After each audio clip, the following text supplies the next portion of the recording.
This week on Waxing the Porpoise, G-Baby and the usual suspect Steve get spooked talking about the paranormal, ghosts, premonitions, and a wicked haunted hotel in New England while we review the Innkeepers from 2011, Ty West's sophomore outing and follow-up to his breakout House of the Devil from 2009.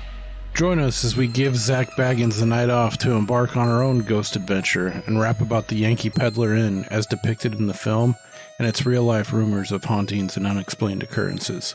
Defend the honor of another patron saint of the Porpoise, a one Leonard Kravitz, and we'll try to find out just what in the fuck the saying, "I'm a pumpkin, I gotta kill the snake," means. There is no record of this. If you know what this saying means, or you've heard it before, please contact us. The Porpoises, midnight companions and keen observers, packed up, got a grip, came equipped, grabbed their proton packs out the back and they split to try and confront the phantasmagorical horrors within the Yankee Pedlar. Have you or any of your family ever seen a spook, specter, or ghost? Let's wax this spectral porpoise.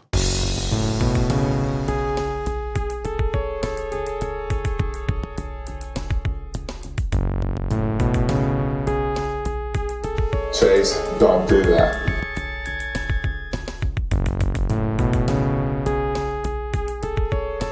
You see, we working on his brow chakra. We're just in back of the crown chakra.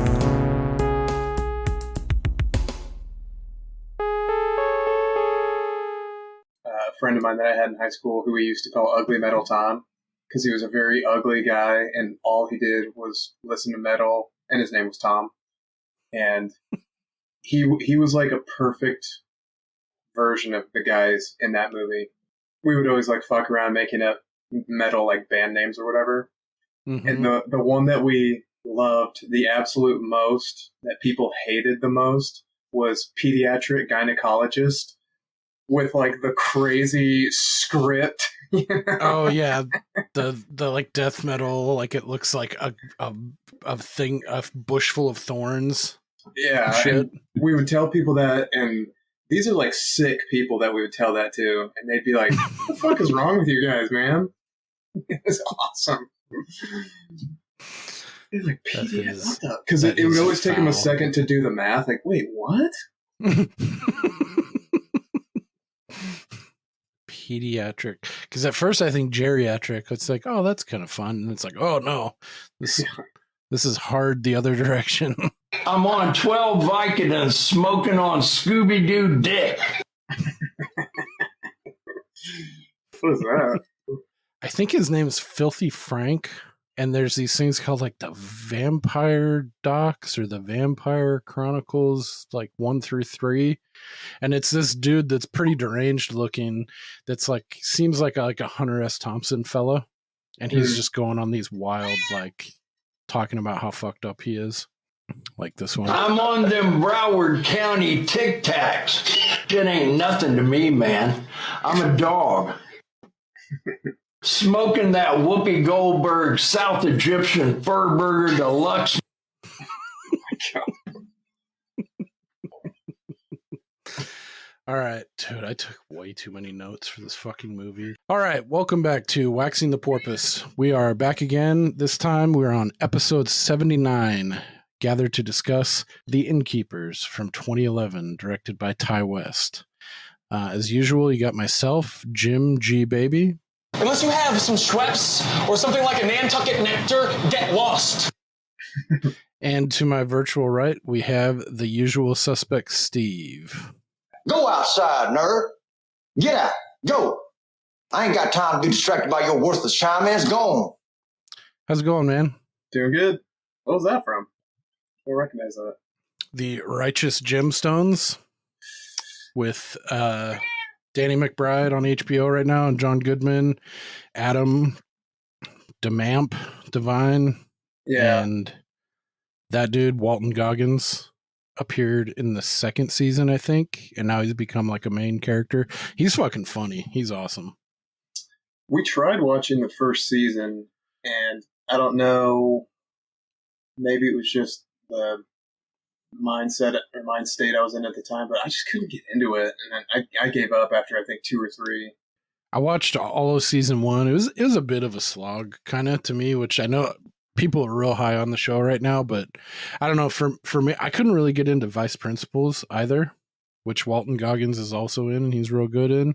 I don't know. For me, I think he's typecast as Kenny Powers. Like, I can't get over that kind of clip, but the first season is pretty solid. I like John Goodman. I'm glad to see him like doing stuff with younger actors and holding his own and being just as funny. You know, it's interesting to see him in his old age, like riffing with a younger talent pool, I guess, and doing well. Season 2, I fell off pretty hard, but I think they're on season 3 now, and it's a pretty big draw on HBO. People love it, but that Walton Goggins dude, it's funny. We were talking about Jeff. I was like, when he gets older, I feel like that's older, like 40 plus Jeff. Like that's him. I could see that 20 years down the road. Yeah, I can see that. Especially that one where he's like, "Go on, nerd, go outside." Dude, 40. That's right around the corner. Yeah, he's more Goggins. I think he's got to be in his 50s. So whenever Jeff gets that age, that's who I picture. Baby Billy. He's like this freewheeling, like South Appalachian, like pastor, like evangelical, like one of those crazy, like mega church pastor kind of characters is who he plays. He plays them real well. Is he also one of the guys in Oh Brother Where Art Thou? Or Goggins? Am I doing like a I think you're switcheroo? thinking of someone else, maybe. I don't remember him from that. Anyway, I think I do mix up those two, at least just visually. How you been, man? Anything new? What's Doing going on good. with you? Nothing too crazy. I had that golf tournament this last weekend. Played like shit. So business as usual. It's fun though. You at least have a couple good shots to carry you through here and there. Yeah. Anyway, so that was fun. How about you? Anything new going on? Nope, just gearing up for Halloween like crazy. We've added on a couple things to our setup. We got the front lawn all set up with the Ghostbusters car and inflatables, lights, the whole thing. And then I cleaned out the garage and we set up black plastic strategically and made it and put glow in the dark paint on shit, and we made like a little maze. Definitely getting into the spirit. I've been watching a lot of spooky shit, which this one I'm excited to talk about too, because I just got to watch this again. I haven't seen this movie in a couple years, but usually normally this is like in every spooky season watch for me since it's come out. So I've seen this probably just on a shade under a dozen times, but Damn. Yeah, we're talking about The Innkeepers from 2011. It's kind of, I don't know if it's an indie. I think it is probably classified as an indie movie, directed by Ty West, who has, in the past couple of years, has kind of jumped up there his level of prestige and fame with, I don't know if you've seen previews the past couple of years for X and, what was the other one? Pearl with Mia Goth. Have you seen previews or heard any hype about X with Jenna Ortega and Mia Goth? No, I think I have heard people talk about Pearl, though. Maybe it was on here. Yeah, they did so he did this weird thing, like he released X at, I think it was the South by Southwest Festival in Austin, Texas a couple years ago, maybe 3 now. Uh-huh. And when he released it to that festival, at the very end, it was like, and then coming up like next year is the prequel Pearl, and they had already had it in the can. So people were like, what? He shot 2 movies without any press or anything. So, and X did really well. People liked it a lot. So it had this immediate like groundswell of like buzz, and people were psyched about seeing the prequel to that story. This does sound familiar. And I feel like I have a picture in my mind of like the poster or the picture for Pearl. It's like a gal with an axe or something. Yep. Is that okay? Yeah. That sounds familiar. Haven't seen any of it. because X took place in like the 70s, I think, and then the prequel was like a 50s era. So she kind of looks like a flapper, I guess you would say, and she's like holding an axe. And that's Mia Goth. That's the main gal. And then after that, he came out and he followed up with, he's like, oh yeah. And then we're just filming the third in the trilogy, and it's called Maxine with 3 X's. And then, so it's a sequel to X. So it started out X prequel, and then jumping forward to the third in the trilogy is like, takes place in the 80s. So, I was reading some fun comments about this one. And I saw so many references to House of the Dead. Have you seen that? House of the Devil? House of the Devil. That's what he did 2 years prior to this one, The Innkeepers, in 2009. That was kind of his breakout. Well, really, his breakout was... Is that one pretty good? It seemed like people really liked that one more than this. I like it. Yeah, when you compare those two, or this Innkeepers and House of the Devil, it seems to split people pretty much 50-50. You're either, and then there's some too, like me, like I like them both. If I had to put them against each other, I probably would give the edge to House of the Devil, but that's without taking anything away from this. There's just something about it, like maybe it is a little bit quicker, because this Innkeepers is a very slow burn. So it's not as a slow burn as that. So I think automatically that buys credit with most audiences. I don't mind a slow burn as long as the payoff is worth it, you know? Yeah. I mean, House of the Devil is kind of a slow burn too, but it's got a little bit more going on. There's more characters. The story is a little bit wilder. But yeah, I would say even if you didn't like The Innkeepers, I would say House of the Devil is definitely worth a shake. I think some people consider this, The Innkeepers, as like a sophomore slump, where he broke out, like his freshman like phenom kind of success was House of the Devil, and people were like, oh shit, this is like a new voice in horror. It came out in 2009, you know, a younger expectations really can't fuck you. Because I went into this. Yeah, they can. Yeah, I mean, he's kind of had a weird ebb and flow, and then now in like 2020, 2021, whenever X came out, he's riding a new wave of like, he's kind of untouchable right now. It seems like he's riding. Yeah, because I went into this not knowing who he was or anything about his resume or anything, and I really liked it. So. Yeah, that was going to be my next question. Yeah, I really liked it. I don't understand.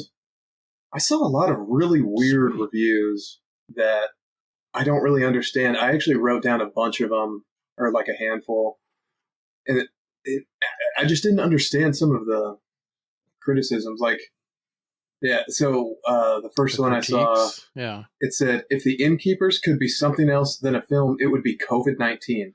What does that even mean? Yeah, I can't. Yeah, I've got another one here that I'm holding back because I think I don't know. What the fuck does that even mean? But I've got another one here that I think is going to break your heart, so I'm going to hold on to that for a while. I mean, okay, yeah, I have a salty review that's a 1 out of 10 from IMDb. That's the title is simply a waste of time. That's really dumb.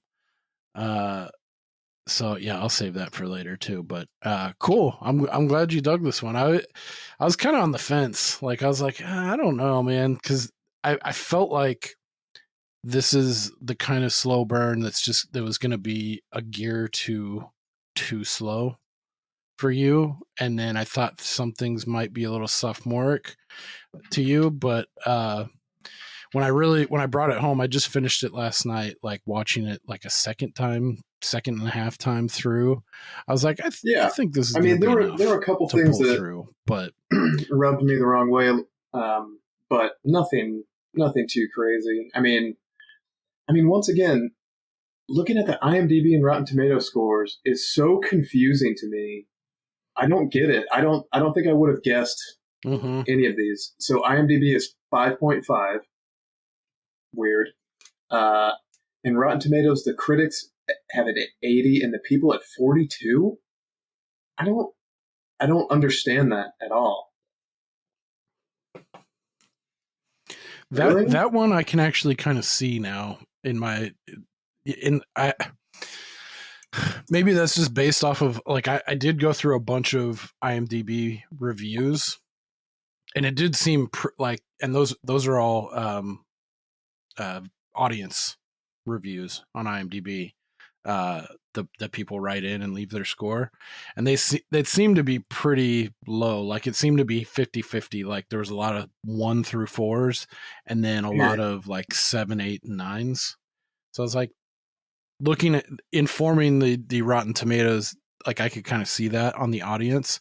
And I think overall too, because I think for most people, not to sound high and mighty, like I have the capacity to enjoy and savor a slow burn, but I just feel like in general it does feel like a tough sell for most general audiences, like how slow it might this have can also be been a little bit for me in spots. When we were talking about it last week, you had said like this movie's pretty fucking scary, or you had told me up front like, yeah, this one's got some scary shit in it. So maybe going into it I was like, all right, I'm gonna hang in here because I know it gets good. So maybe if I hadn't known that, I'd be like, where are we going with this? This isn't scary. It's not funny. It's just like meandering, but I liked it. I mean, my biggest complaint, do you want to guess what I didn't like about this movie? Or who I didn't like in this movie the most? Yeah, I was going to say, is it a theme or a part of the movie, or is McGillis. It an acting presence? She is not a good actress. She's a bitch. Every time, for sure. Every line of her dialogue, I was like, I don't believe. I'm indifferent to her. I'm very aware that I'm watching a movie right now. Even the kids, I thought did a way better job, but she was so like, I don't know. I mean, her character was obviously obnoxious, but I just thought her acting was horrible. And yeah, it's no Top Gun. That's for damn sure. I've seen her in a few things, including pre Top Gun. She was in a little movie called Witness with Harrison Ford, where she plays an Amish mom. And like her son Lucas Haas witnesses a murder perpetrated by, spoiler alert, Danny Gloves. Guess I won't watch it now. And no. they show it in the first 5 minutes, but so it's not really a spoiler. But he's trying to hide it the rest of the movie. But they're Amish, and he sees this in a train station going to see family or whatever, and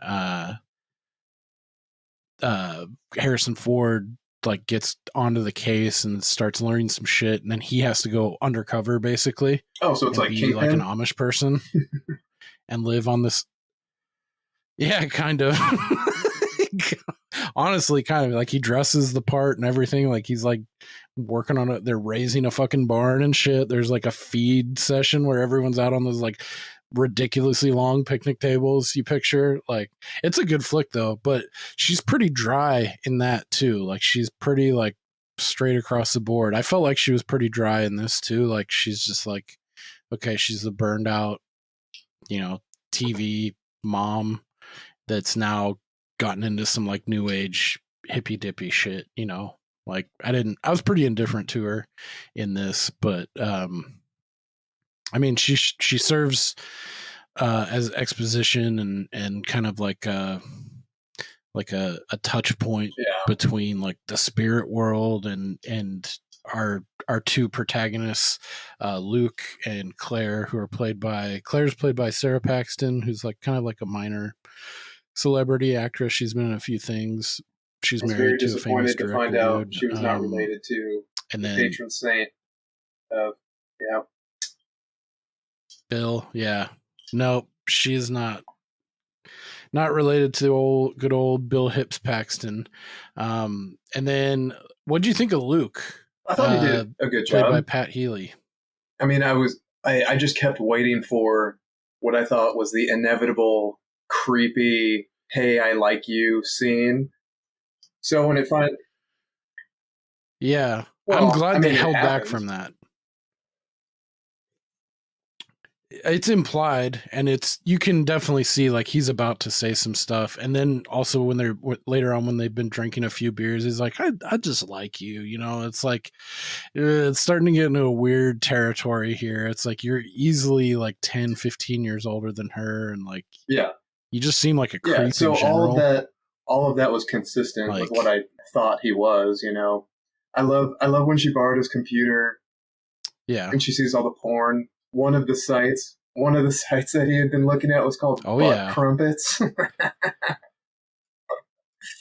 That's my favorite one. I was gonna play a game, but I think we're aligned on that. I paused it and I wrote all of them down. So it's like his porn history is Butt Crumpets, home of the. It's supposed to be original XXX, I think, but it's organal. So Butt Crumpets, home of the organal XXX, Jolly Jumping Pussies, Jerky Blasters, the Tit Punch, all caps, the Spank Shaft, Tit Slap Tub Girl Soup, XXX Chinese Tub Pancakers, Girl. XXX. Yikes. That takes me back. I was like, dude, this is like the most 14-year-old porn history I've ever seen in my life. Like an adolescent from like the early 2000s. Like GeoCities style webpage is of that same. Dude, I was just gonna say, what do you think of his like 1997 era, like I thought it Angel was sick, Fire obviously website? Super high contrast. It's like on black screen with like that teal, those bright teal or bright green and bright orange, like brackets, like boxes with dialogue and shit in them. Like even when they go to like the videos and it's like under construction and it's got a little guy with a jackhammer, like, yeah. Yeah, it's got a very kind of like DIY kind of lo-fi kind of sensibility to it. And in retrospect, I was thinking about this. I saw a couple comments and I was like, yeah, it really is true. And I find myself, I don't know, by happenstance or like maybe it's in my subconscious, like I'm gravitated towards these films where like the timeline is kind of nebulous, and like because this one, it's like Ty West has said this is just it just takes place present day without them saying it. But so 2011, like no one uses a cell phone.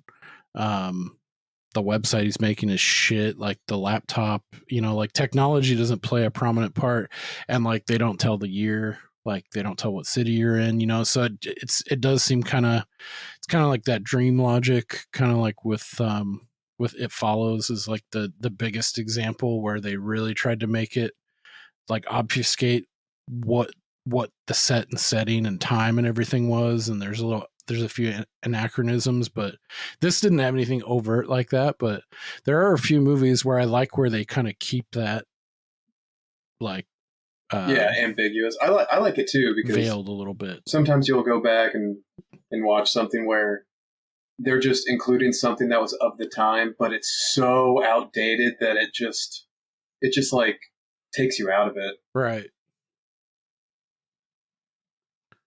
Yeah, so I guess that, I mean, obviously that would serve for like when you're trying to keep movies, I feel like, that are timeless, you know, like that you can watch at any time, you know, that they're easily translatable and, you know, yeah, they're not like some of these films from the 80s and stuff that are pushing like a certain kind of technology and then it looks really silly. Like when you see shit where it's like, this is the most like, capable highest end computer. Yeah, exactly. It's got a 56.6K modem. That's exactly what I was thinking. Like they have that in like if you go back and watch Hackers now with Angelina Jolie and Johnny Lee Miller from '96 and all the tech shit that they're talking about in there, it's just like they still have like floppy disks they're trading around and stuff. It's like, whoa. So many kids would see that, but like, what's that square thing that he had? Like, yeah, they used to come on little discs that would only hold like 256 megabytes of shit, you know, like. All right. So I think to get into this, just like basically without going point by point, we have a couple of nerds, a couple of dorks that work at like an old timey, like a historical hotel called the Yankee Pedlar Inn. And the scene, the setup is the owner is out in Barbados. He's like just about to sell this place. They only got like 2 or 3 days left that are open. It's like a 3 or 4th story building, and they're working their way down. They have like the first 2 floors, top floors have been stripped, and they're it's whittling its way down to be like liquidated or sold or whatever. So, and I guess this place has some history, some haunted history. And these 2 dorks kind of fashion themselves or fancy themselves. They're kind of into like paranormal stuff, and it insinuates that they've like tried to capture audio and video, like EVP, like low level, like Weekend Warrior, Ghost Hunter shit. And they're thinking like, I think Claire at the beginning says, usually when stuff has happened or when you've told me about stuff, it's when there's not very many people here. And it's like, now that we're closing, there's only one guest and it's just you and me. It's like, now it's going to be perfect. So the setup is they got their last couple days on of shifts, and they're trying to get some evidence of the hauntings and the haunted history and maybe some EVP stuff, ghost stuff.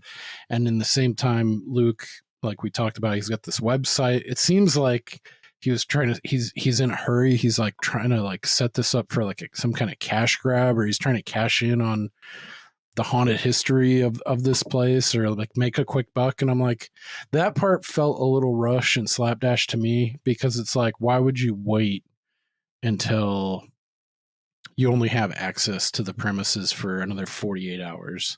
And then now you're in a rush to like slap this website together, and you're trying, I mean, maybe that's just him being short-sighted or whatever, but that part kind of felt I mean, or a little maybe forced to me. It's like you're putting all your chips on trying to catch a ghost, or evidence of a he's ghost in thinking 2 about it days. Like, fuck, I'm going to be out of a job at the end of this weekend, so I really need to get this website popping off. So I better find something good to put on here now before they shutter this building and I can't be in here anymore. I don't know. It didn't rub me the wrong way, but. all right, yeah, that's me being really nitpicky if I'm being honest. But so yeah, that's the setup for this. And then I like to have like there's not a bunch of info dumps. There's kind of like we learn along with Claire mainly through like her investigation. Like when Luke goes up to sack out, she borrows his computer, and that's when we get the first snippet about the main I guess antagonist, if you can call it that, is the spirit of Madeline O'Malley, who was I guess the history within this movie is she in the 1800s she was set to be married, and her fiance got cold feet, left her at the altar or whatever, and I guess they were staying at the Yankee Pedlar, and out of grief she hung herself. And the hotel found out about it, and they wanted to save face, and they didn't want it to like, tarnish their reputation. So they took her and went down to the root cellar and kept her body there for a few days before kind of like shuffling her away through this loading bay or whatever, and getting rid of the body so no one would know. But then sure enough, the town finds out later on. The building's like condemned for, I don't know, decades.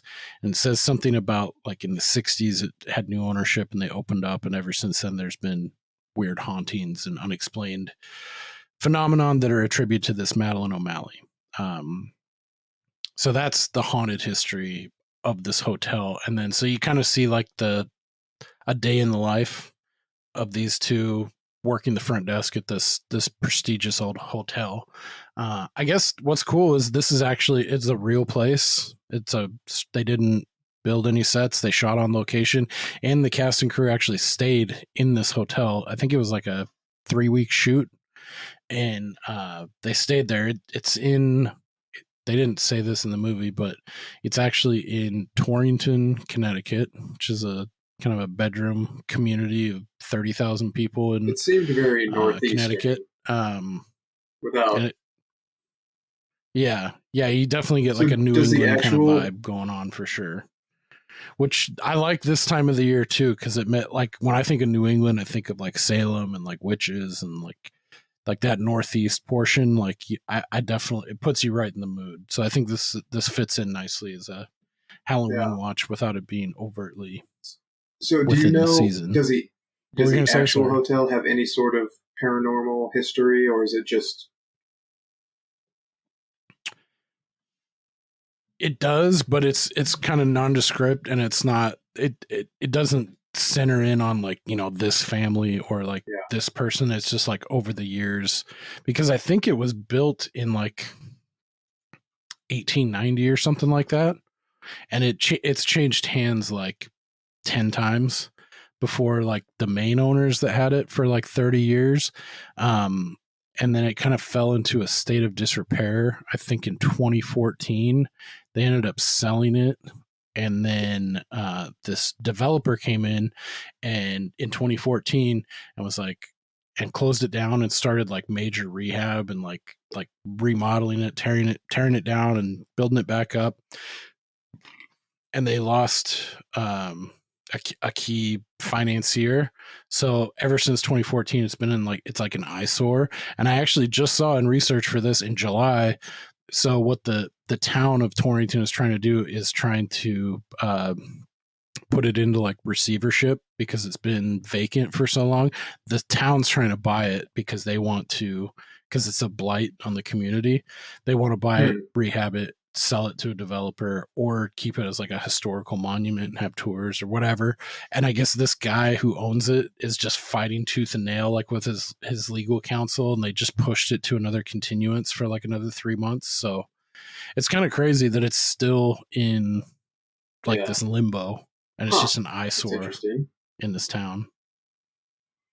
But all that aside, the cast and crew, including the director and then Sarah Paxton I saw on our featurette, they talked about they actually had some weird experiences, like knocking and lights going out and doors slamming. And like the main gal who plays Claire, she said she was freaked out the whole time that they filmed there. And a lot of there were some other older like cast and crew that chalked it up to like there was a lot of young kids working on the production as well, that they'd stay up late and party and they were just fucking around. They chalked it up to that.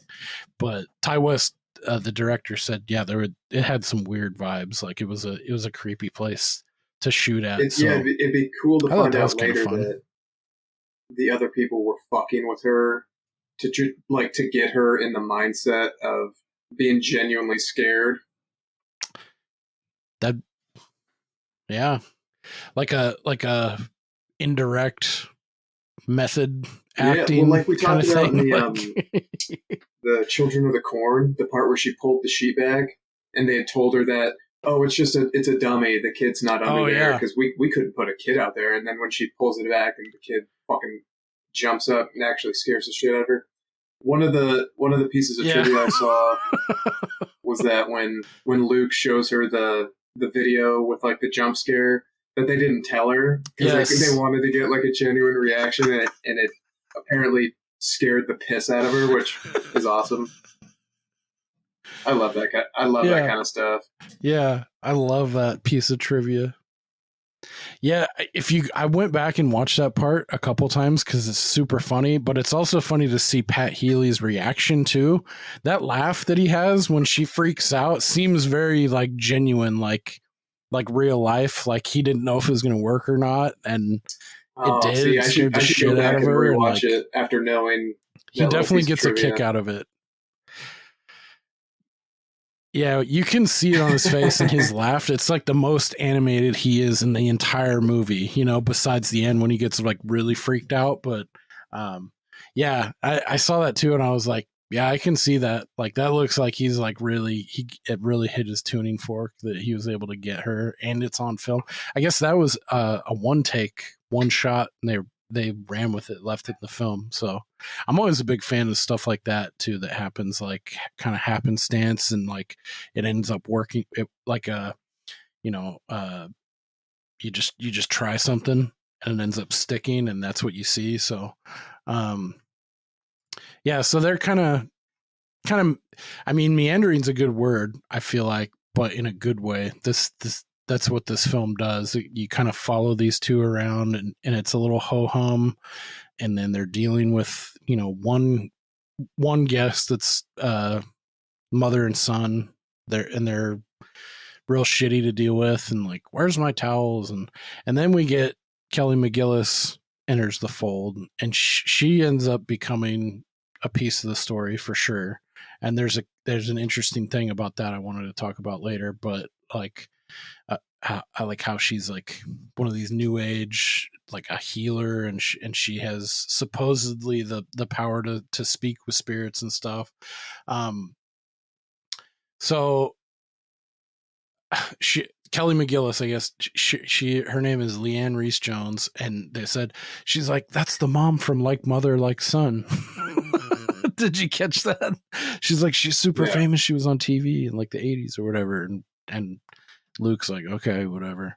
And then there is definitely a slight undercurrent at the beginning, and it becomes more overt, but of like a kind of like a flirty, kind of like a puppy love kind of thing going on between these two. And you can see that he definitely wants to be with this chick. Like he's the vibe that I got was for sure. She thinks of him as like a brotherly figure, and he is a creepy guy just laying in wait, Yeah, exactly. I did like the scene early on. That's pretty perfect. I actually like the scene with Lena Dunham a lot when she goes to the coffee shop, and yeah, I thought that was pretty funny. Do you? I don't really know anything about her. I've never seen anything she's ever done. I know that I would probably hate her if we were in the same room, but I don't know. Yeah, I feel like you would be very anti Lena Dunham, but I thought it was weird that she's in here. She serves like no purpose in this. She has this weird funny cameo, but it's a funny scene. And, one thing I picked up on, she goes back, Luke's like, was a psycho girl or whatever, he was a crazy bitch there. She's like, yep. Yep. I liked when she ordered her drink. She doesn't like know what to order or whatever, and she's all, I have a large soy mocha latte with caramel. I was like, that doesn't exist. A mocha latte? Those are two different things. They're completely. That's like saying, like, I want an IPA tequila. Like, it doesn't exist. You're taking oil and water. A virgin. Anyway, that kind of vodka tonic. Let me get a scotch and water. Hold the scotch. Yeah, exactly. Did you just make a joke, Bobby? Yeah, let me get a Shirley Temple. Yeah.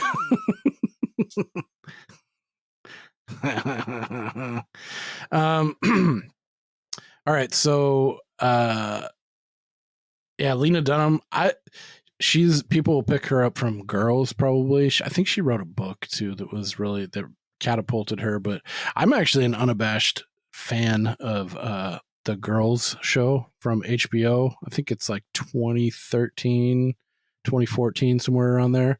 But my old lady actually picked up on it. She really liked the show, and I ended up liking the show more than her as it went on, like seasons 2, 3, and 4. She was like, God, why do you like Girls so much? I was like, it's a good show. Fuck off. We're watching it. That's where actually Adam Driver got his launch to stardom. Yeah. Kylo Ren from the new Star Wars. He's been in a bunch of stuff now, but yeah, that was his like launching pad, and he plays a really weird character in that series. But anyway, so it looks like, so these two, they're taking kind of like shifts, Yeah. like, I don't know, they said 7 to 7 or something like that. So someone's watching the front desk, and they both go take rooms in this hotel. Since it's their last couple days, they're just staying there and working out their shifts instead of going home for whatever reason. Kind of fits the story, I guess. But didn't seem a whole lot of work so while going Luke on takes, If I was their boss, I would have fired no, their ass. not at all. No wonder they're going And under. like, yeah, it's like a running gag. Like, we need towels. Like, we don't have towels, and Luke's just like, oh if yeah. I could I'm just sorry. interject It's real like, quick, one of the other. This was like an unfunny, like cunty review that I read from a gal named Laura Clifford. She said, about the only really scary thing about the Innkeepers is the apparent lack of towels when you need them. Go die.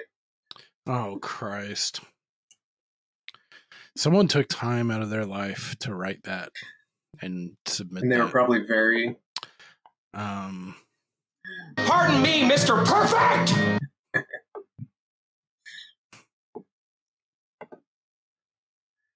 Sorry, yeah, so she calls down, she needs towels. Claire's a big fan, so she offers to take the towels up. She gives them to her. Kelly McGillis is a bitch to her. She comes back down. And then, so I'm curious what you think about this part where, and let me know if I'm skipping ahead too much, where Claire's taking out the trash and she looks up and sees Kelly McGillis like creepily looking at her. I mean, browbeating her for her her technique. Oh my god, trash put away skills, dude. So it was this rough, part man. Bugged me a little bit when she goes into the garage and she has the whole thing, and then she closes the basement door and locks it. Because when that happened, I was like, why? Yes. Why would you do that? That seems weird that it was unlocked, you're locking it now, and then the camera stayed on that locked door for just like for a second too long to where I was like, well, this is obviously going to come back to be a big problem later on. So... Really? You caught that first? When I saw this when I was younger, I didn't pay any heed to that. It was probably like not to like the second or third watch, because I'm dumb sometimes. It was like the second or third watch. I was like, oh, she's sealing her fate right there. Like, oh, it's foreshadowing to the end. It seemed unnecessary. But the jump scare with the pigeon is pretty fucking rad. And I think just in her like hyper like fear state, she just thought like, oh, I have to close this and fucking lock it up. Like she was just freaked out. And like, that's what her mind went to. Was like, close it, lock it. I don't know. That's the only thing I could come up with why she felt the need to do that. Yeah. It was just one of those things where they stayed on it for just a second too long to where it just piqued my interest. Like, oh, okay, well, this is going to be a thing, I think. Which is fine. Yeah. And it is.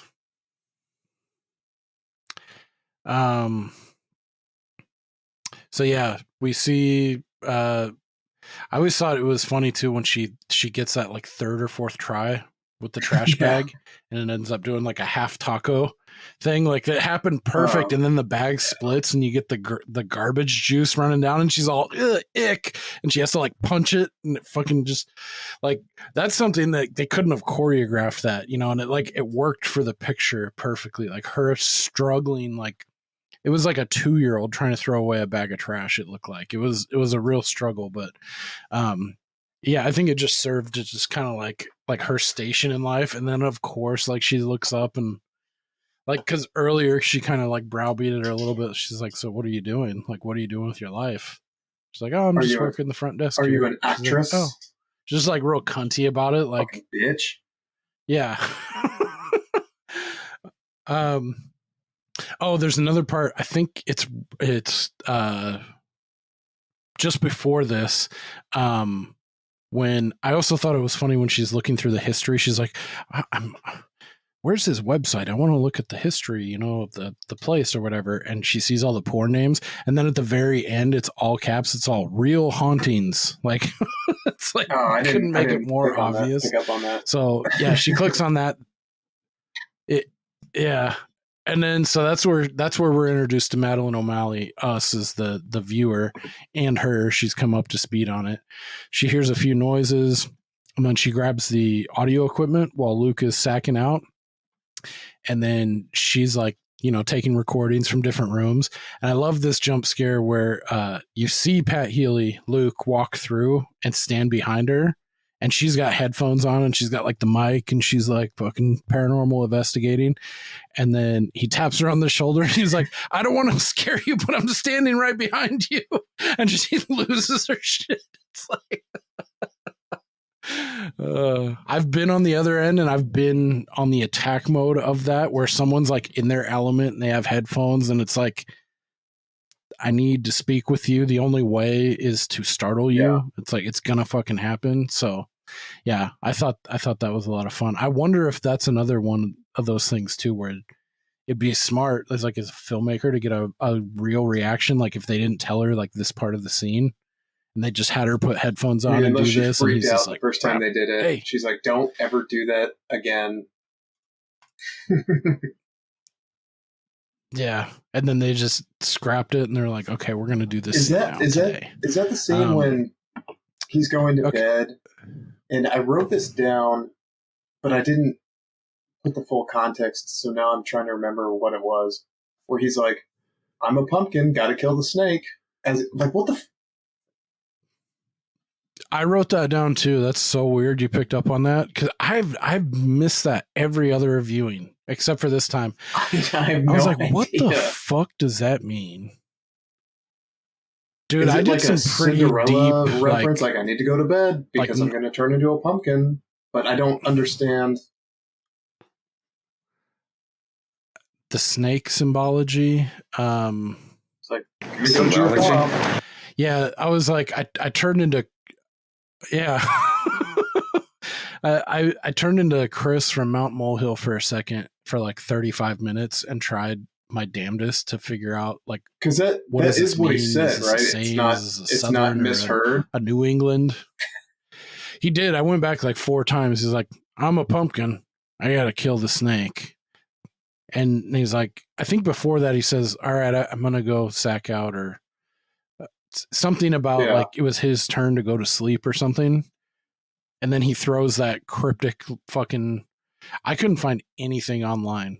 So I don't know if that's just Pat Healy being weird and that's like a super like autobiographical saying from his family or, one of the writers or something. But yeah, that one definitely threw me through a loop. Like I was starting to like try to wrap my head around like what that could mean.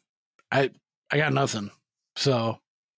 yeah, I definitely made a point this time because it's weird. None of the other times that ever stuck out to me, but this watch too, I was like, "That's a wild statement." Wait, what the fuck did you just say? What does that mean?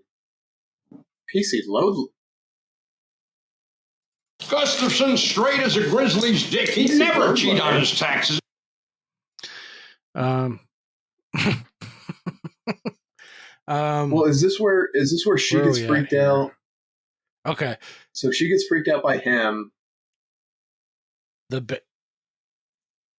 Then she gets freaked out by the bird, or large ass pigeon or whatever in the root cellar, storm cellar, tornado shelter, basement.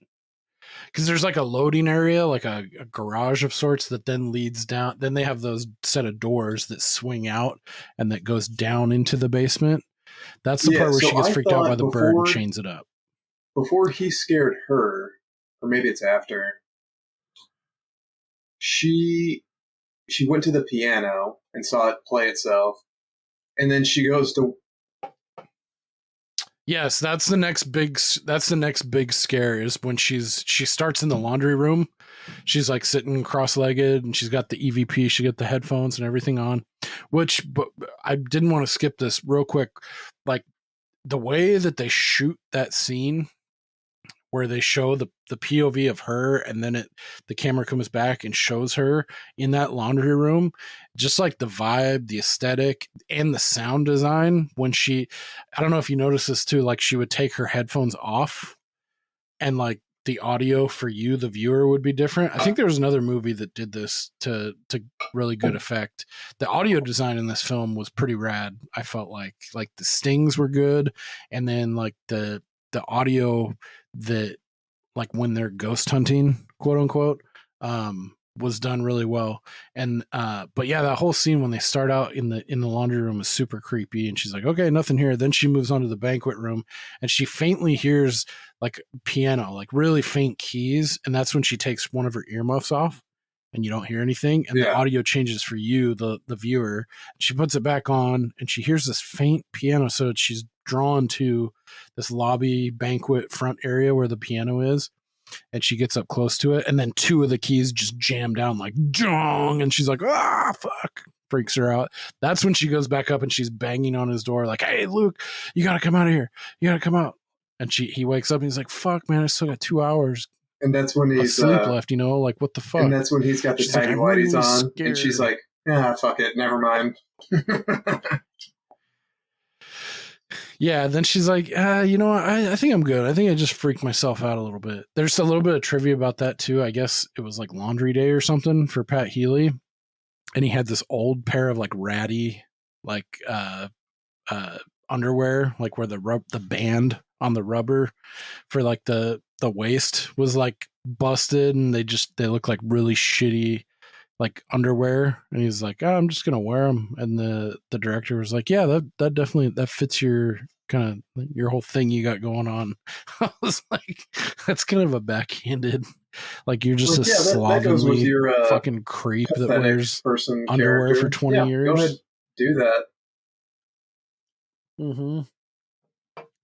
I wasn't a big fan of his faux hawk or whatever the fuck. He was a weird, reminded me of like Roger from Doug. That weird fucking, looks like 3 pieces of bacon. Like, yeah, because so you go almost an entire hour in this movie before you get to the first big scare when she's like, I'm just going to go to bed. And then you see the dude. Okay. This scene is the motherfucker for me. This is the one that gets me every fucking time. This time, not so much, because I had overhyped it to you, I think, and in my own mind. So this time I was like hyper aware of when it was going on. But like when I give this like a couple years in between, and like because it is such a slow burn, it kind of, you get lulled into a false sense of security. And like the scene, like I think it does it perfectly, like the way it sets it all up. Was this a pretty creepy, dude? I got like chills part for you. So I don't really get scared by movies, but I do get like chills every once in a while, like, ugh. And yeah, this was one for sure. It kind of reminded me of, I think we talked about this just recently, but the scene in Hereditary where the mom like turns the light off and she looks over and she sees her mom's ghost just like standing there, and it doesn't cut away. It just stays right there. Mm-hmm. And fuck, that's the only thing I can equate it to. Just, ugh. Yeah. Yeah, I love this fucking scene. This is like one of my favorite. Like, it's not even like a jump scare. I think you can classify it as a jump scare, technically, but it's not like it's not. It's not like a like something shoots up on the screen. It's like a slow burn version of a jump scare. Because you're trying to tell yourself. Yeah. When you see the sheet rising. And you're like, oh, fuck. The design with like the blood coming out of the eyes and the pure white iris or entire eyeball being all white, and the blood from the mouth, and just the veil and the pasty white and the dead bride. Something about that, dude. It just fucking, I remember the first couple times I watched this, I had the, like, this is probably what I sounded like.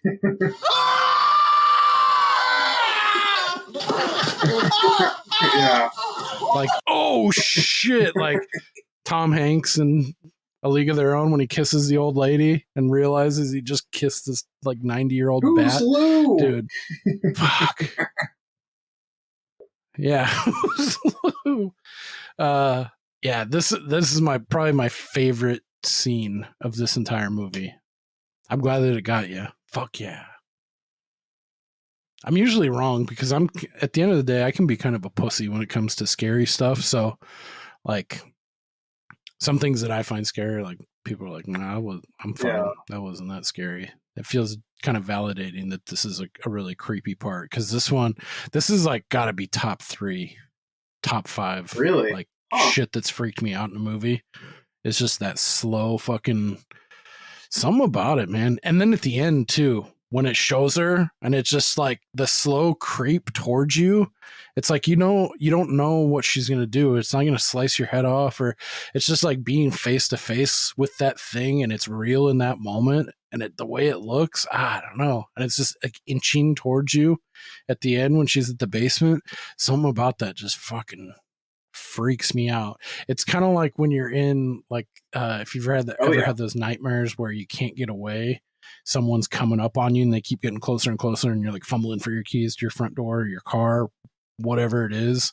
It was kind of like that feeling, like inescapable, but it yet drawn out like a motherfucker, and you're like present with that fear or that horror or whatever that thing is right nipping at your heels.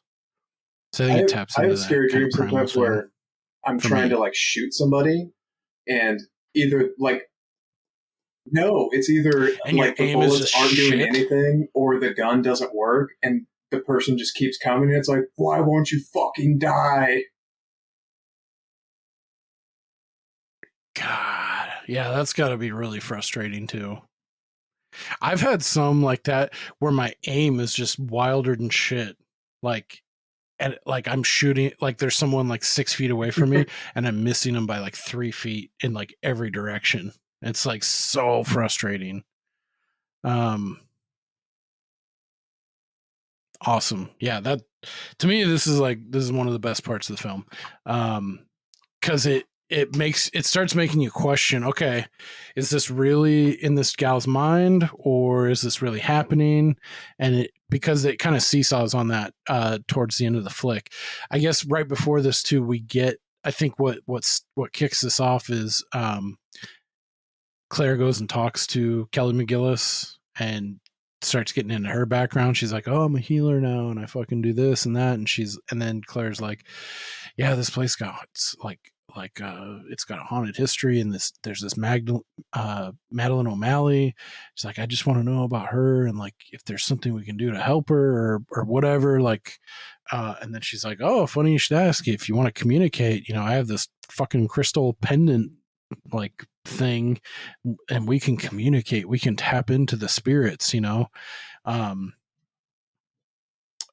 then so she does this little mini seance thing with the crystal and she's like, okay, I'm seeing there are 3 entities or 3 spirits here, and then you can see the look on her face, the music kind of, she's like disturbed a little bit. She's like, there was a tragedy here, something bad is calling from the basement, and she becomes even more disturbed. And then the crystal thing starts spinning that she's holding in her hands, and she's like, under no circumstances are you to go to the basement of this hotel. Well, you delivered it better than she did. She's like, you must not go to the basement. It was so shitty and stilted. Oh, okay. Yeah. But she inserts that part. So then,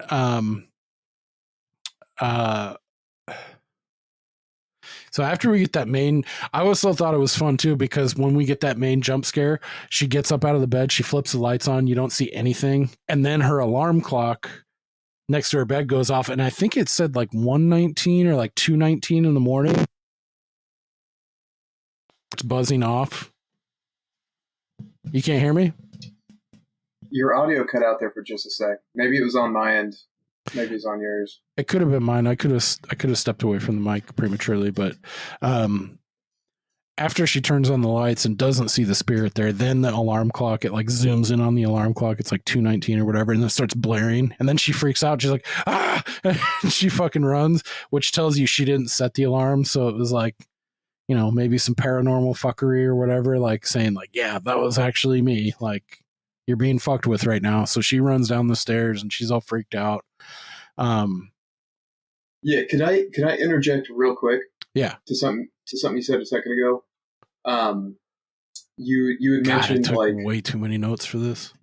you had mentioned something about at this point we don't know if this is really happening or if this is in her mind. That thought did not cross my mind at all. Really? You were taking it face value? Yeah, and I don't think I think I did the first few times as well. Yeah, because I mean, when I watched it to the end, I just thought like, oh yeah, this was a haunting, whatever. But then when I started reading about it, and I'm sure we'll get into it in a minute, but the theory that maybe none of this ever happened, it didn't even cross my mind at all when I was watching it. So yeah, I was the same exact way. I have the benefit of I saw this pretty early after its release. I think I saw it around 2013-ish, 2014, when it had released to like DVD and broader media, because it had a festival run, had a really limited theater release, and it picked up steam in like 2013-ish when it got released on DVD and streaming and stuff. But I was the same way. Probably first 2 or 3 or 4 viewings, probably I took it at face value, like, yeah, this is a ghost haunting, and I didn't read into anything further. But I've had the luxury of time, and then now really like being hyper focused on this the past few days before recording, and like trying to look up, because I've seen it so many times, I wanted to try to pick something out of it. And I mean, I'm ashamed to say I wish I would have picked up on this like many viewings earlier. I mean, they kind of lays in some stuff with her inhaler, showing like every time she gets freaked out, she has an inhaler. So it's like a stress inhaler. It's not the other kind where there's some differentiation. There's some people that need it after like they get fucking freaked out or stressed out to like stabilize their breathing or circadian rhythm or whatever the fuck. And it seems like that's her, because every time she gets like really anxious or freaked out, she's got to hit that fucking asthma inhaler. Yeah. So there's that. Then there's also Kelly McGillis, Linda Reese-Jones, when she's talking, she's like, there's spirits here. She never mentions Madeline O'Malley. She never mentions any name. And then later on, she also talks about too, like when she's trying to explain this shit to Luke, Luke's like, hey, how's all this psychic shit work, lady? You know? And then she says,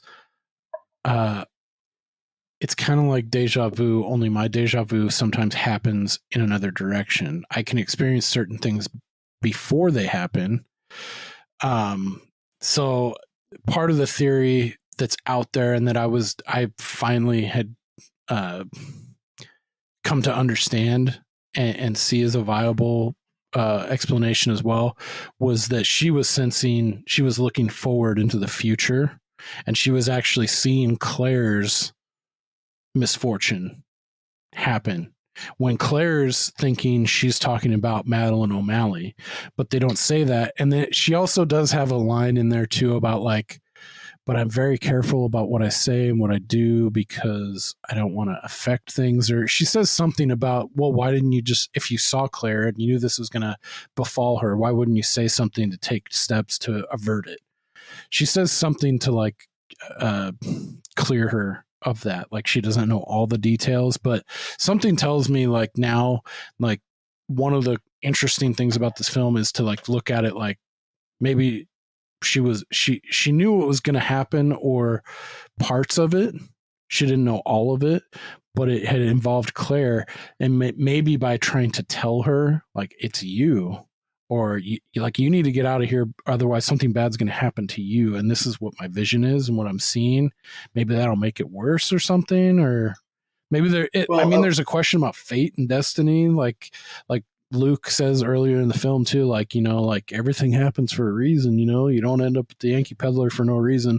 And then at the end, like Reese Jones is like, you know, there's nothing I could have done about it, like that it was like fated So then you can start thinking about, that kind of circle jerk philosophy shit. But I don't know really where I was going with that. But let's back up a little bit, because I think where we left off was she gets freaked out. Her and Luke start drinking. He's hammered after 2 whole beers. 2 entire beers. That's when he gives her the creepy, like, I'm about to come on to you speech. And she's like, why don't we go down to the basement? And he's like, cool, let's fuck. And then they go down there. I like that because she's like, oh, I got an idea. And he's like, so do I. What's yours? Yeah. Like, we know what your idea is, fella. Yeah, so they go to the basement, and she sees something that he doesn't. He gets freaked out, decides to take off because he admits that baby back bitch. He's a little bitch. He gets scared. He admits that all of the things he saw, he didn't actually see.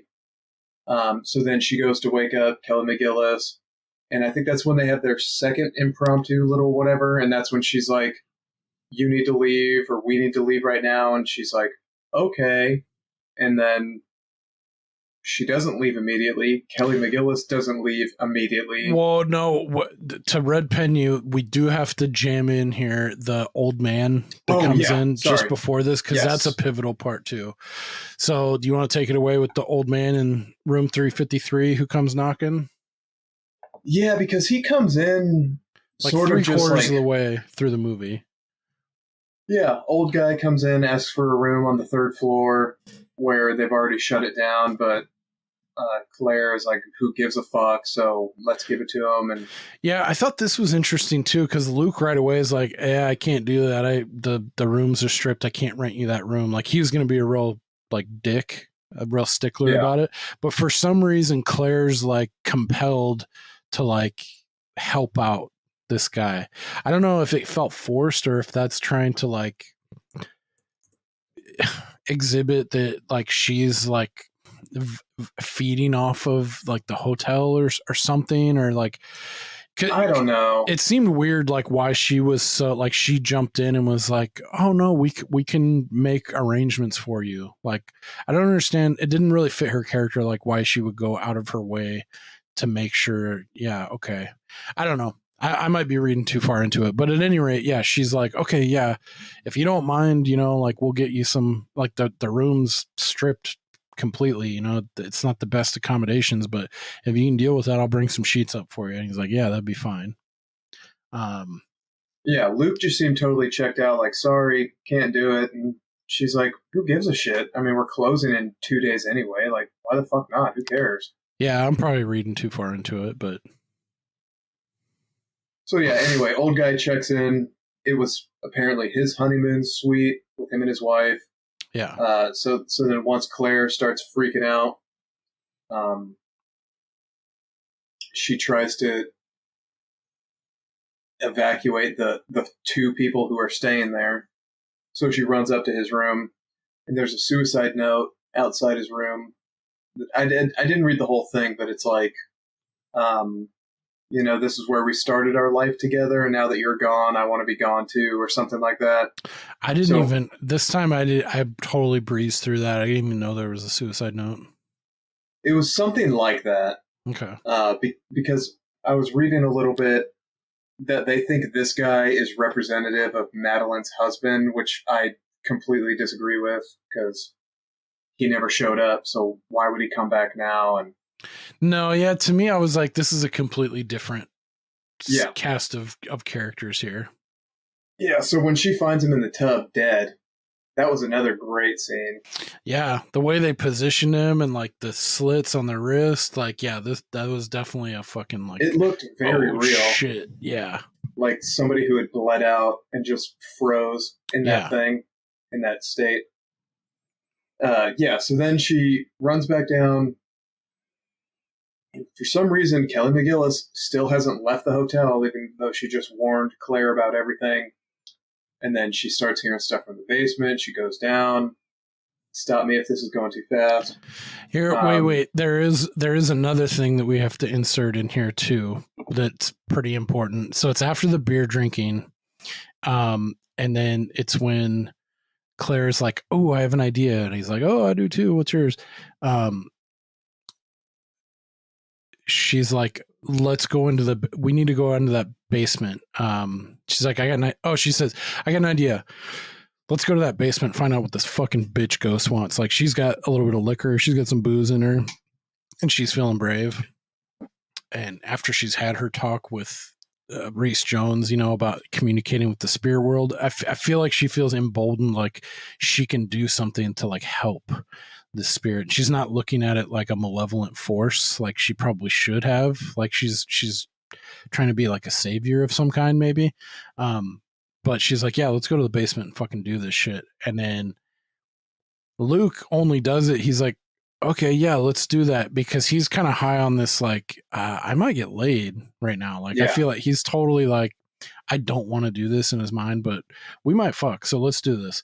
And then so they're talking in the basement. They have their EVP shit all on. She's like, why do you stay here, Madeline? Like, why won't your spirit rest? And then you start seeing Luke getting visibly like fucking freaked out in this basement. Like, I thought he did a really great, I didn't think he was capable of like acting, like emoting this well, like from his kind of like staid, like whatever fucking attitude. Like, he really sells being freaked out in this basement. Like his facial features, he's kind of like trembling and like he's fucking freaked out. And this is where the cat comes out of the bag, where he's like, I made all that shit up, which is what Claire has predicated this whole thing on, like believing him, like there is weird shit and like unexplained stuff going on in this hotel, and he had been just making it up the whole time. But it actually turns out there is shit going on here. But yeah, I just put he freaks out, and he's starting to see it, because on his recording equipment he sees a couple spikes on his audio dial or whatever, and then he starts getting freaked out, and he's on the verge of performing his Upham act, for those familiar with Saving Private Ryan. And there's a point he makes like a little noise, and he looks like he's gonna cry or something, like just really freaked out. And then Claire's like, she's like, oh my God, holy shit, she's right behind you. And then he starts trembling more and more, and she's like, she's coming closer. And then he goes full fucking Upham, and it's like, ah! He pushes her out of the way, runs fucking on a dead run out of this basement, and freaks out. And he goes outside, he gets in his car, he's like, I'm sorry, I can't stay here. And then that's when he also was like, yeah, I fucking made all this shit up, like there's no hauntings, I never captured anything. And he fucking leaves. And she's like, fuck, what am I supposed to do? That's when she's like, her only last bastion is Reese Jones up in her room. And she's like, hey, there's shit going on. And I need help. I don't have anyone here. Luke fucking left. So that's when they go down to the basement. Yes, they go down to the basement, and Reese Jones breaks out her little crystal shard thing on the chain again, and they go right to the foot of the basement, and she starts looking real weird, and the fucking crystal thing starts spinning out of control, and it drops and it breaks into a million fucking pieces due to the psychic turbulence or whatever that's going on.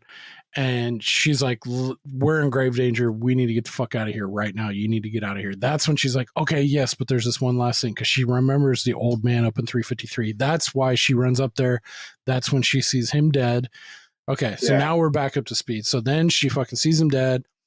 And then, but then the other part too is like, she runs out of 353. She closes the door, and then she lingers in the hallway for a second. And then it looks at the front door. It says room 353. She opens it back up for a second. And then when it opens back up, then you see Madeline O'Malley, the ghost bride, hanging from the ceiling and looking at her. And then she freaks out again. She fucking runs downstairs. And then she runs back into, it's like the Han Solo. He comes back like he's fucking Captain Save-A-Ho. Looks back again. He's like, hey, I'm sorry. And at that point, it looks like he's like, no, I have to tell you something. Like, it's like right there. It seems like he's like, I got to tell you, I have feelings for you, or I fucking love you, or whatever. That's what it seemed like. Is that what you caught? Like when he comes back, he's like, no, I have to tell you something. She's like, no, there's all this wild shit going on. I don't know what I thought. It just seems really weird. Like, dude, it's not the time. Whatever. whatever it is. Yeah. Unless it's like related to the supernatural, like, I have something to tell you. There is no Madeline O'Malley, or something like that. You know, like, I created that story that never happened, or right. You know, something like that. Yeah, that's a good that's a good thought too. I didn't think about it that way. I kind of had him dead to rights on just like, oh, I came back here. I made a mistake. I'm here to profess my love, you know, or like, I really like you. I came back because I still want to fuck you. Like, yeah, well, yeah, obviously. But if he came back to be like, Kelly McGillis, that's my mom, and I told her to scare the shit out of you so we could fuck, and I'm actually gay, and I'm going to kill myself down in the basement. I just wanted to tell you that, like, I would have loved any of it. So this brings us back to that point. They're embraced. She's like, there's all this crazy shit going on. He's like, okay, relax, calm down. Where's Reese Jones? She's like, oh, she's fucking up in her room or whatever. I'm waiting for her. He's like, all right, you wait here. Yeah. Let's split up. I'll go get her. Totally. Good idea.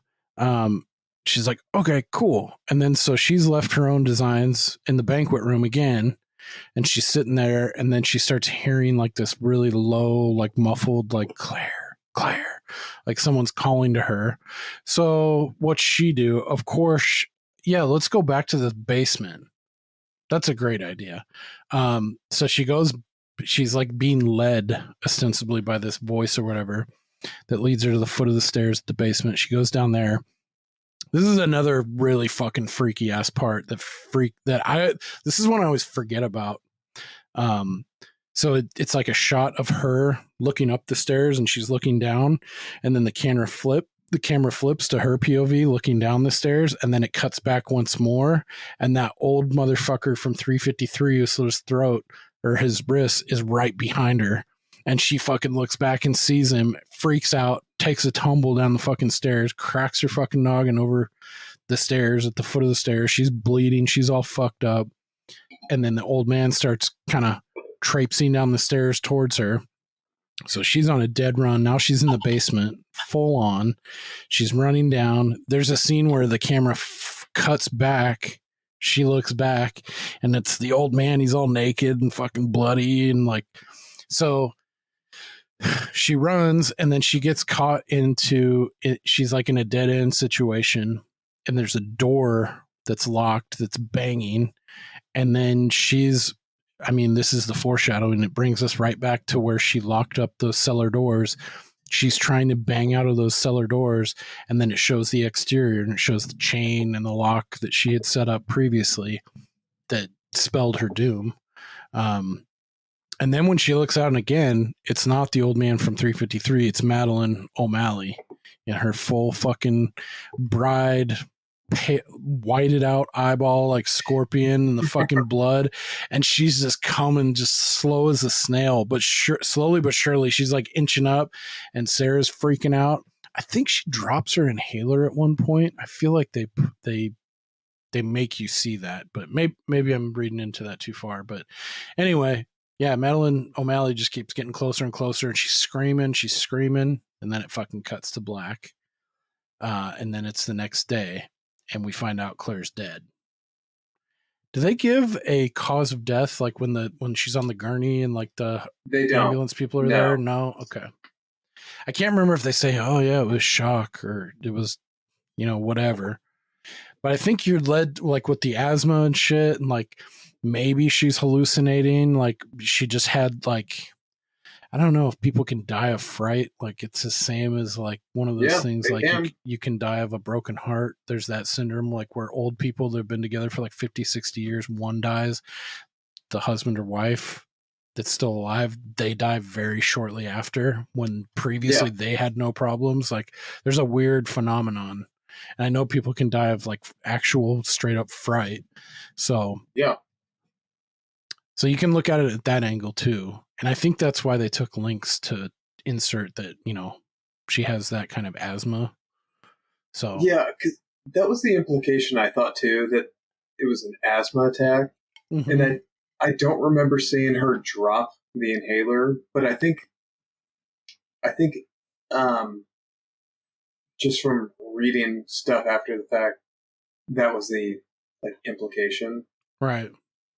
It would explain why they showed her hitting the inhaler so many times. Right. And that time she didn't, and it happened to be in the throes of being like an ultimate freak out with this spirit right on your fucking ass, you know? Yeah, and I think they said we found her inhaler at the bottom of the stairs. Yeah, and they make a point and they show Something it like that. in the EMT's hand or whatever. I guess one thing that I had a problem this time with was Pat Healy. Like, I didn't really buy his like reaction, like the way he was. Like he played it pretty like numb, but I don't know. If it seemed like they had worked together at least for a few years, and he was also really sweet on this chick, I feel like he could have emoted a little bit more. Maybe not a ton, but I don't know. I think this is me being a little bit nitpicky too on it. This like 13th time I've seen this probably, but I don't know. I think it's a fair point. And then when they were interviewing Kelly McGillis after the fact, like that whole after the fact part just seemed weird. And then they go into Claire's room, and then you see the thing, or you don't see it. I didn't see it the first time, but the what? I've seen some speculation that they say there's a really faint like imprint or of her. Yeah. In that room, and then the door slammed shut.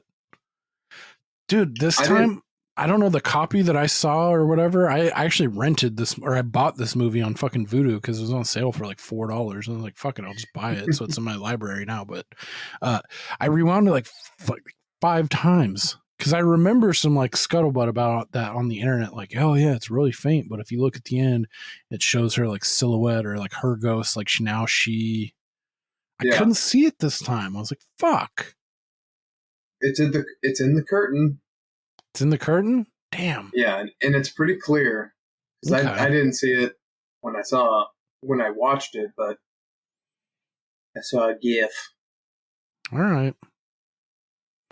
Yeah, so that's a kind of a fun little bit too. It's like, is she there? Is she not there? But then I like how it lingers like on her room for like, it feels like an ungodly amount of time, but it's probably like 20 seconds, maybe 25 seconds where it lingers on the room, and then the door slams right in your face.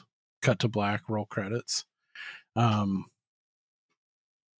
Yeah, so the big controversy is,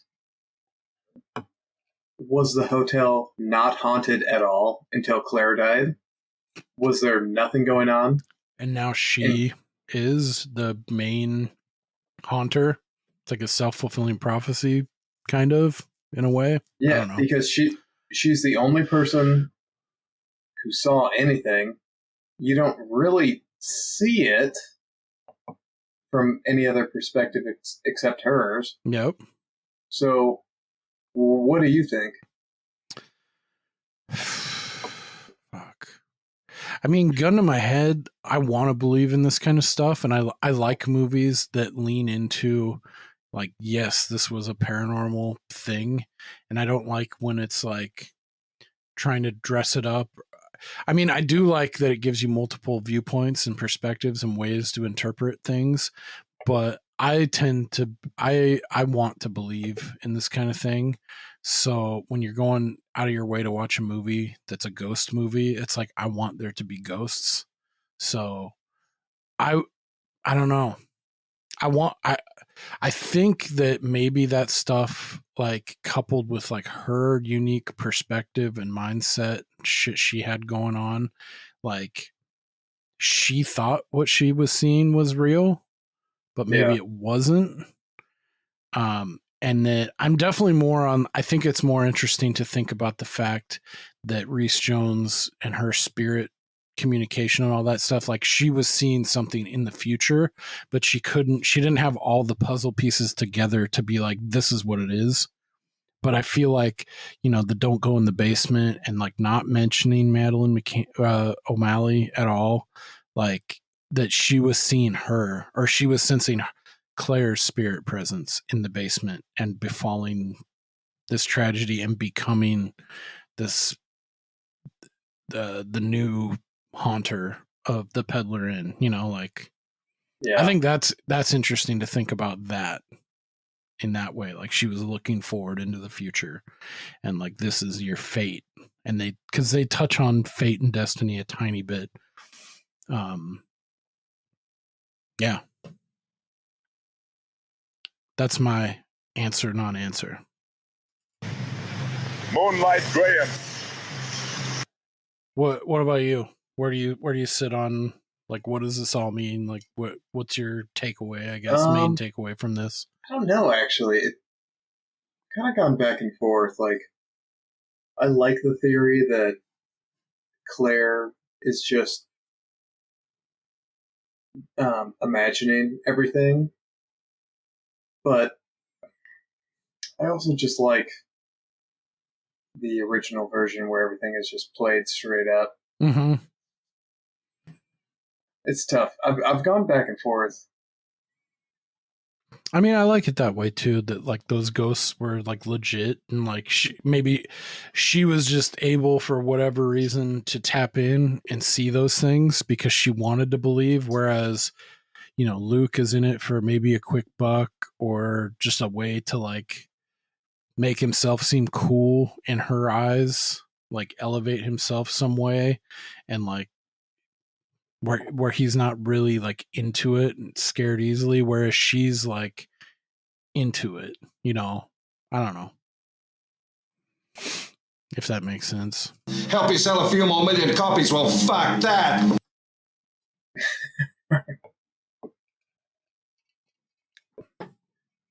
There was another fun piece of trivia where Sarah Paxton was so bad at screaming. Oh, yeah. Did you see this one? Yeah. They're like, okay, don't even try. So we're just going to not have you scream at all because it's very unconvincing. Yeah. Even the one scene where she does really scream when she first sees Madeline O'Malley in the bed, and then she gets up and turns the lights on, and then the alarm clock goes off, and she has that weird scream. It almost feels like it's played like comedically, like she's like, ah! like a bird squawking, and she fucking amscrays downstairs. Like, a couple pieces of trivia I liked. So the gal who played Madeline O'Malley, Brenda Cooney, she never once broke character while playing the ghost of Madeline O'Malley. Cooney's constant silence around the set while staying in character genuinely unnerved Sarah Paxton, who played Claire. Yeah, that would fucking unnerve me too, man. Yeah, If this bitch was just like hovering around set, not saying a fucking word to anyone. I wonder if that was a practical effect too, like the eyes, like if she had contacts in that just whited them out, dude. Just those eyes fucking do something to me, like ugh. All white like that, like milky white, like ugh. It's such a fucking like horrifying like visual. Let's see. Oh yeah, we talked about the set. So I have one more, or I have two more bad reviews, but can I give you the one that you're going to hate the most? Yeah. This was from, I think, Google reviews. This movie is to movies what Lenny Kravitz is to songwriting. Complete failure. Was that the whole thing? This movie is to movies what Lenny Kravitz is to songwriting. Complete failure.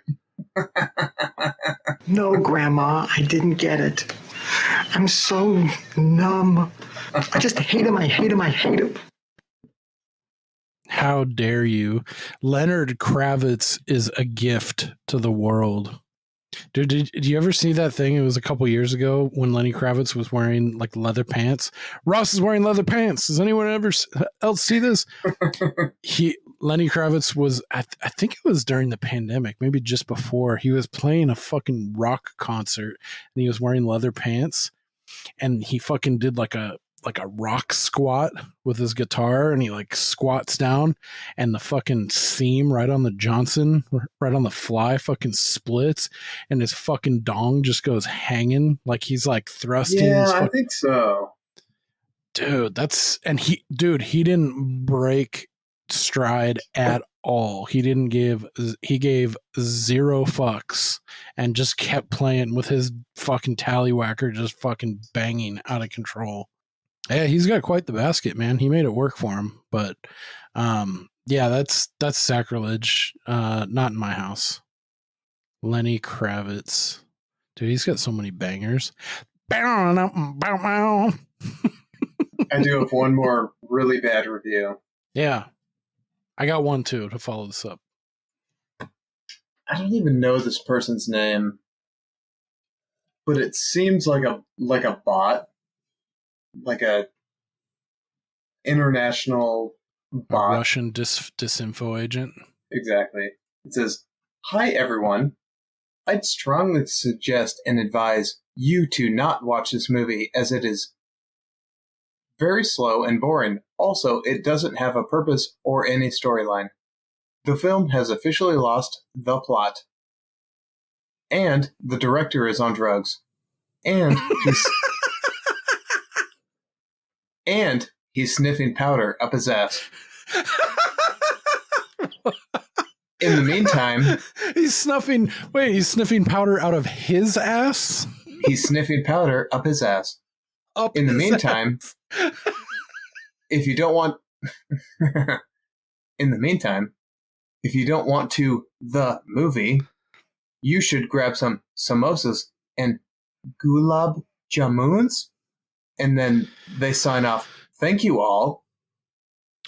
Yeah, that's bot behavior for sure. Sniffing up his ass. How do you do that? That's like looping blow, like a powder, like suck, like. I don't know personally. I've heard there are some people out there that can, like, you know how like some people can, like, I can suck in air and burp like no problem, like on command. I've heard there's some people that can do that with their asshole and like suck in air and just fart like at will. But powder, that's like a bridge too far, I feel like.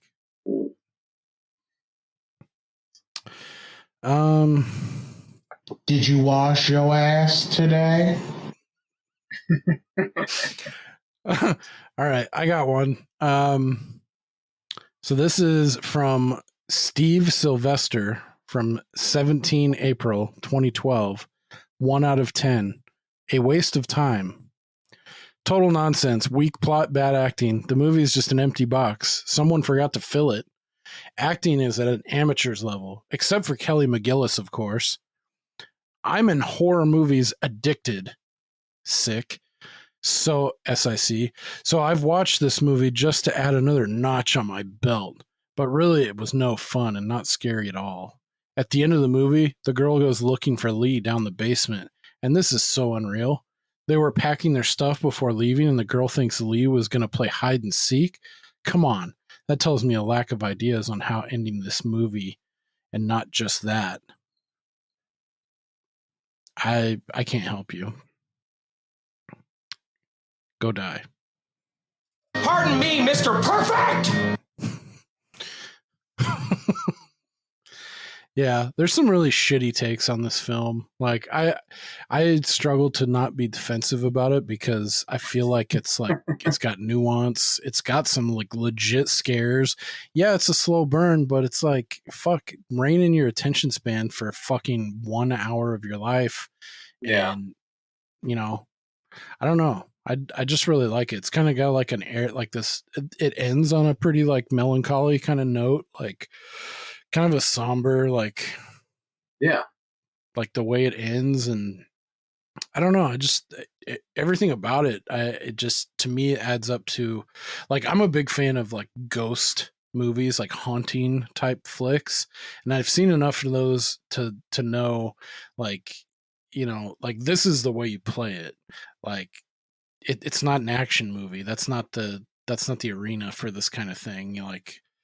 Like scares a mile a minute. I mean, sure, there's stuff like that can work, but I mean, I struggle to think of something like right away that would fit that bill. But I like stuff that kind of creeps up on you, and like, you have time to think about, and like, yeah, I don't know. I think this is a really good, like, creepy haunted house kind of movie, that doesn't like pander to you and like make you think a little bit. It's got some stuff to like ponder.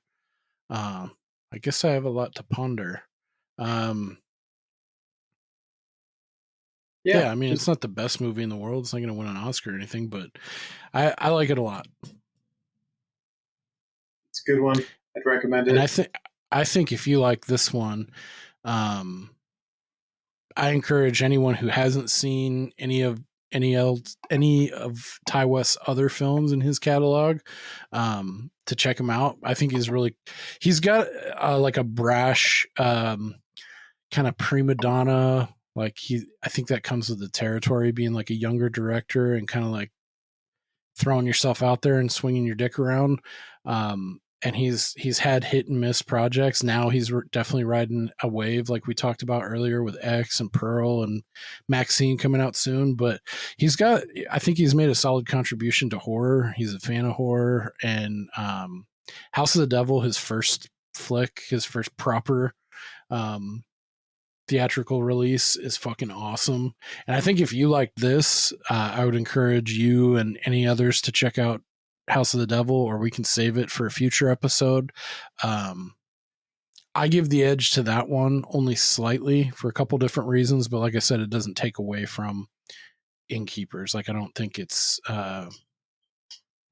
better per se, but yeah, I would just say it bodes well. If you like this, you would definitely, I would feel strongly that you would definitely dig on House of the Devil.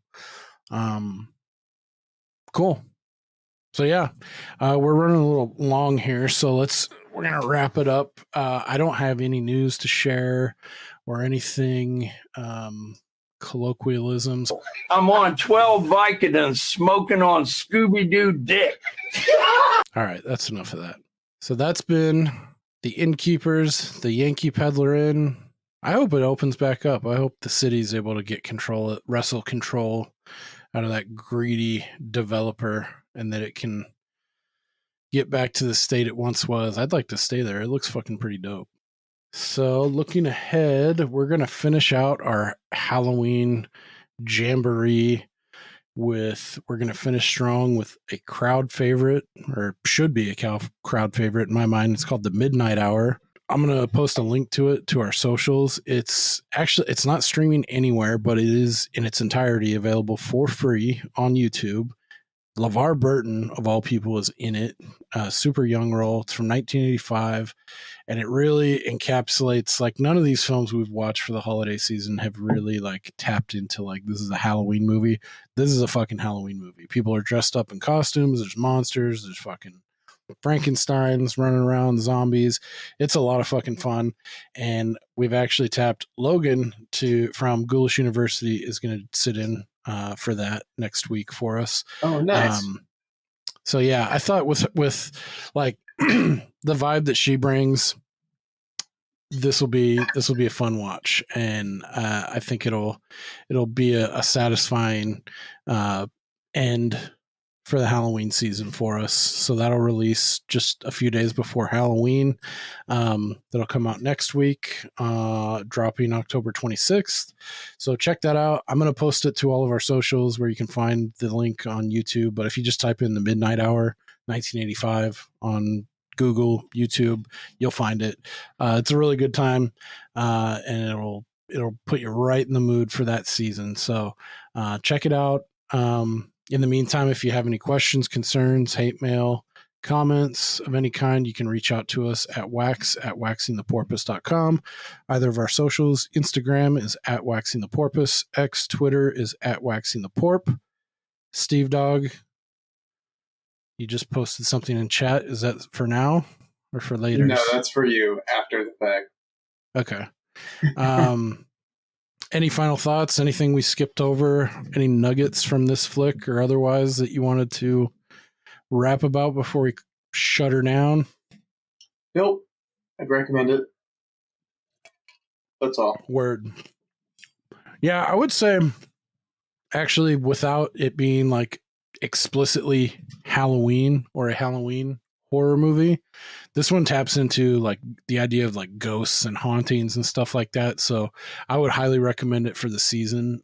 This is one I always grab for around this time of the year, especially if you like that kind of like ghosts, haunted house kind of stuff, and aren't going to shy away from a slow burn.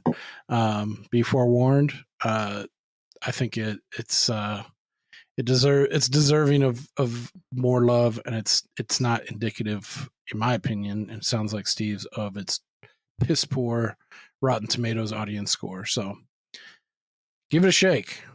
And yeah, Midnight Hour from 85 next week. Thanks for joining us, and we will see you when we see you, and we will see you later. What? I'm cold. Here's some matches. Set yourself on fire.